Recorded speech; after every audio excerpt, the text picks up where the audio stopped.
স্ত্রীকে কখনো মা বাপ সন্তান সন্ততির সামনে কোনো ভুল ত্রুটি হলে শাসন করবেন না। একা নিয়ে বুকে জড়িয়ে ধরে তার সমস্ত নেক কাজের স্বীকৃতি দিয়ে তারপরে বলবো যে এরকম একটা বিষয় আমি দুঃখ পাই নাই, তবে আমি চাই যে এটা তুমি কারেকশন করে নাও এবং আমি আল্লাহর দরবারে তোমার জন্য দোয়া করব। মাথায় হাত রেখে একটু দোয়া করে দেন। এর চাইতে বড় আর কোনো শাসন হয় না। কিন্তু আপনি যদি মাকে খুশি করতে গিয়ে মায়ের সামনে তাকে ধমক দেন, তার ব্যক্তিত্বের উপর আপনি তীর ছুঁড়েছেন, আঘাত দিয়েছেন, সে ফুঁসে উঠবে।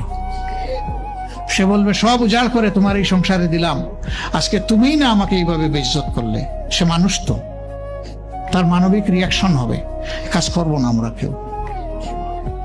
আমাদের জীবনের অংশ, আমাদের হাড়ের অংশ, আমাদের কলিজার অংশকে আমরা সেইভাবে সম্মান দিব ইনশাআল্লাহ। আমরা ভালোবাসবো, সে আমার স্ত্রী। আমরা শ্রদ্ধা করবো, সে আমার সন্তানের মা। স্ত্রী হিসাবে ভালোবাসা পাবে, মায়ের জাতি হিসাবে সে সম্মান পাবে।